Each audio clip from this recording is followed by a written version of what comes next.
5 people have been arrested after a Border Patrol agent was assaulted while trying to stop migrants crossing our southern border. You can see some of the agent's injuries right here. CBP says this is the third attack against agents in the San Ysidro sector in the last month. Here to react, retired acting ICE director and Fox News contributor Tom Homan. Tom, you see these images, you hear this story. You've obviously been intimately involved in Border Patrol. Are you surprised when you hear something like this? No, I'm not. Look, the Border Patrol agent's job is inherently dangerous. They've already lost 142 deaths in the line of duty. It's a dangerous job, and I wore that uniform. I know what it's like to be out there. So it's, God bless him, and thank God she's recovering. But what's really shameful is the Biden administration has made their job, who's already dangerous, much more dangerous. Because, Will, when you're in the middle of a crisis like they are right now, Border Patrol says 40 to 50% of their manpower is no longer on the line because they're processing family units, taking care of them. That means half the Border Patrol agents are on the line, which means your backup, rather than being 20 minutes away, they're a half hour, 45 minutes away. And the cartels know this. So they know half the Border Patrol agents are no longer on the line. That's when they move drugs and bad people across the line. They don't want to be caught. And a lot of alien smugglers carry weapons, but almost all narcotic smugglers carry weapons.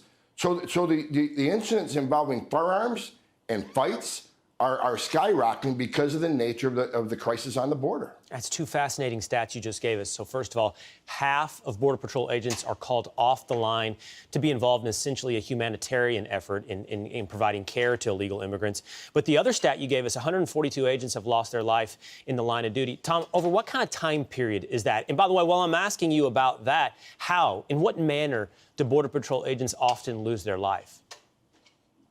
Well, look, it's a lot of the shootings, a lot of this vehicle accidents. They're very rugged terrain. Some have fallen off cliffs.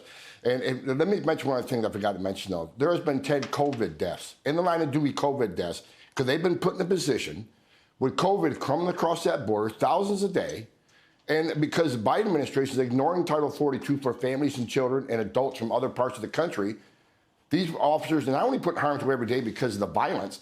Now they got to deal with COVID coming across the border because the Biden administration is letting a lot of people in the country with COVID. And so it's a dangerous job, and the Biden administration is making it more dangerous. And these are men and women that stand on that line every day while you and me are sleeping. Let me explain. In the middle of the night, 3 o'clock in the morning, a sensor goes off on a walking trail. These men and women are going to sit 20 minutes north of that sensor, and they're going to take on whatever comes in the middle of the night. Is it someone just coming for a better life, or is it heavily armed drug smuggler? We don't know, but these men and women are going to stand there and take it on while the rest of this country is sleeping. These are some of the finest men and women this country has, and God bless them. And what happened to this young lady is just an example of what these people deal with every day, 24/7.